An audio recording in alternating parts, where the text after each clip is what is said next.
सभी विद्यार्थियों को नमस्कार। अपने इस YouTube चैनल पर आपका स्वागत है, अभिनंदन।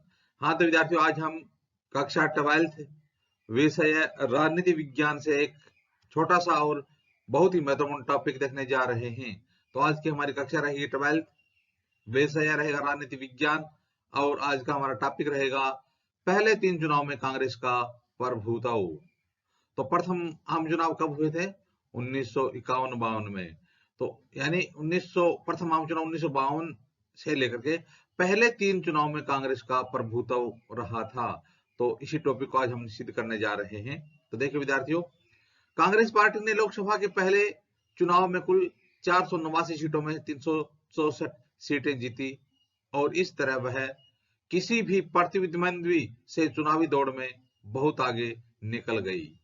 कांग्रेस पार्टी ने लोकसभा के पहले आम चुनाव, जब 1951-52 में पहले आम चुनाव हुए थे, उनको 1952 के प्रथम आम चुनाव माना जाता है, में कुल 489 कितनी 489 सीटों में से 364 सीटें अकेले कांग्रेस पार्टी ने जीती थी।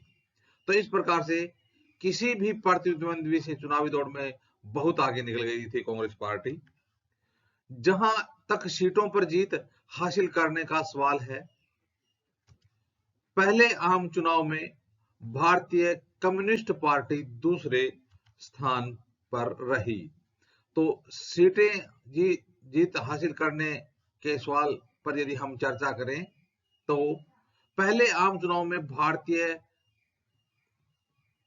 कम्युनिस्ट पार्टी दूसरे स्थान पर रही थी। तो प्रथम स्थान पर रहने वाली कांग्रेस पार्टी थी, दूसरे स्थान पर रहने वाली प्रथम आम चुनाव में पार्टी कौन सी थी? भारतीय कम्युनिस्ट पार्टी। उसे कुल 16 सीट हासिल हुई। भारतीय कम्युनिस्ट पार्टी को कितनी सीटें हासिल हुई? 16 सीटें हासिल हुई। लोकसभा के चुनाव के साथ साथ विधानसभा के भी चुनाव करवाए गए थे। तो देखिए प्रश्न बनता है कि लोकसभा के साथ किसके चुनाव हुए थे? प्रश्न पूछा जा सकता है, विकल्प के रूप में आपको दिए जा सकते हैं। तो लोकसभा के साथ किसके चुनाव हुए थे? आ सकता है राज्यसभा के, राष्ट्रपति के, उपराष्ट्रपति के, विधानसभा के। तो इस प्रकार से लोकसभा के साथ साथ विधानसभा के भी चुनाव कराए गए थे। कांग्रेस पार्टी को विधानसभा के चुनाव में भी बड़ी जीत हासिल हुई। तो कांग्रेस पार्टी उसको लोकसभा के साथ साथ विधानसभा के चुनाव में भी बड़ी जीत हासिल हुई थी। कांग्रेस पार्टी 1952 से 1962 तक पूरी तरह हावी रही थी। कब? 1952, प्रथम 1952 से लेकर के प्रथम 1952 में, दूसरे 1957 में, तीसरे 1962।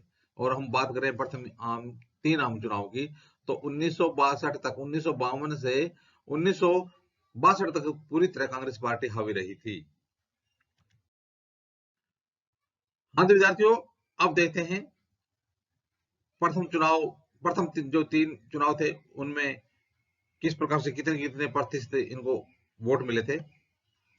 तो देखिए विद्यार्थियों, दूसरा आम चुनाव 1957 में और तीसरा 1962 में हुआ। दूसरा आम चुनाव 1957 में और तीसरा 1962 में। 57 में दूसरा और तीसरा 1962 में हुआ था।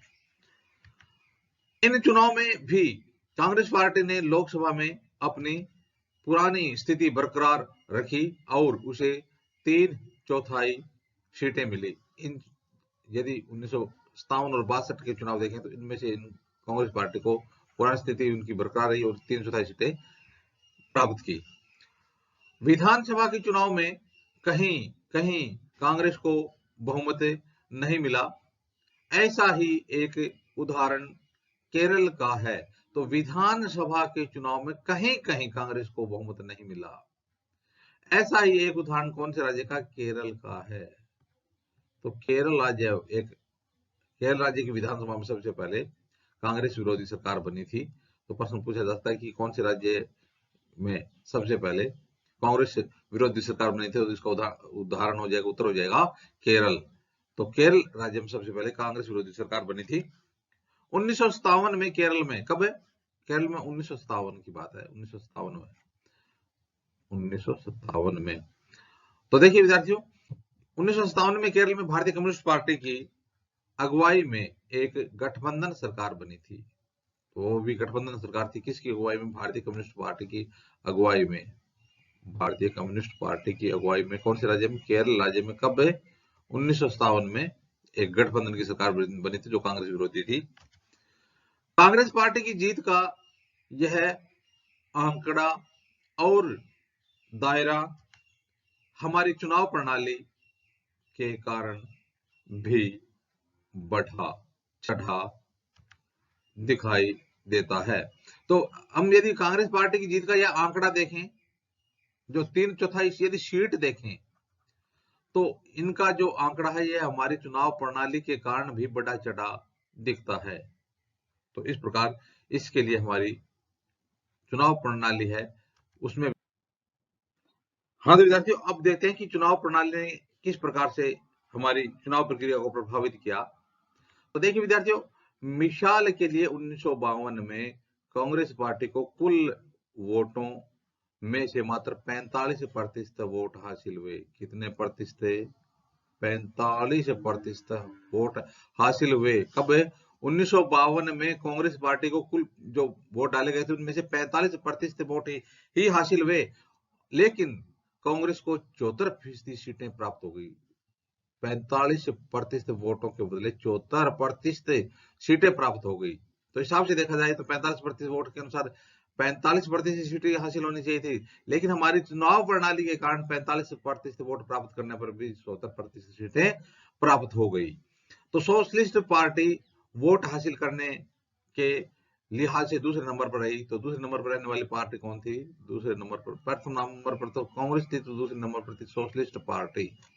सोशलिस्ट पार्टी दूसरे स्थान पर रही और उसने 1952 के चुनाव में पूरे देश में कुल 10% वोट हासिल किए, लेकिन वह पार्टी 3% सीटें भी नहीं जीत पाई। वोट कितने प्रतिशत?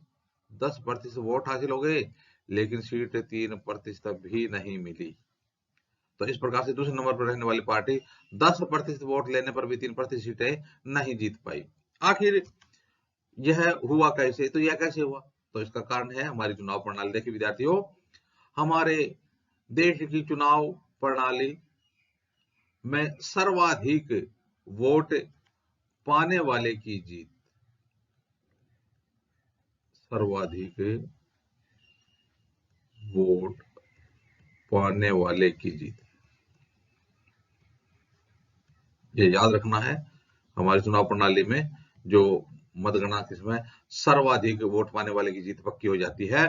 तो इस प्रकार से हमारे देश की चुनाव प्रणाली में सर्वाधिक वोट पाने वाले की जीत के तरीकों को अपनाया गया। कौन से तरीके को? सर्वाधिक वोट पाने वाले की जीत के तरीके को अपनाया गया। इस कारण ऐसा हुआ, ऐसे में अगर कोई पार्टी बाकी पार्टियों की अपेक्षा थोड़े ज्यादा वोट हासिल करती है, तो दूसरी पार्टियों को प्राप्त वोटों के अनुपात की तुलना में उसे कहीं ज्यादा सीटें हासिल होती हैं। तो इस प्रकार से यदि एक पार्टी किसी दूसरी पार्टियों से थोड़े ही ज्यादा वोट हासिल करती है, थोड़े ज्यादा, चाहे एक वोट हासिल ज्यादा करती है, थोड़े ज्यादा वोट हासिल करती है, तो वह पार्टी दूसरी पार्टियों को प्राप्त वोटों के अनुपात की तुलना में कहीं ज्यादा सीटें हासिल कर लेती है। यही चीज कांग्रेस पार्टी के पक्ष में साबित हुई। तो यही बात है, वो कांग्रेस पार्टी के पक्ष में साबित हुई। परिणाम स्वरूप कांग्रेस पार्टी ने कम प्रतिशत वोट लेकर के भी ज्यादा सीटें हासिल की। तो इस प्रकार से विद्यार्थियों, आज हमने राजनीति विज्ञान का एक छोटा सा महत्वपूर्ण टॉपिक देखा। आगे आने वाले वीडियो में इसी प्रकार से हम राजनीति विज्ञान संबंधित अध्ययन सामग्री देते रहेंगे। आप भी अपने इस यूट्यूब चैनल के साथ बने रहिए। वीडियो देखने के लिए धन्यवाद।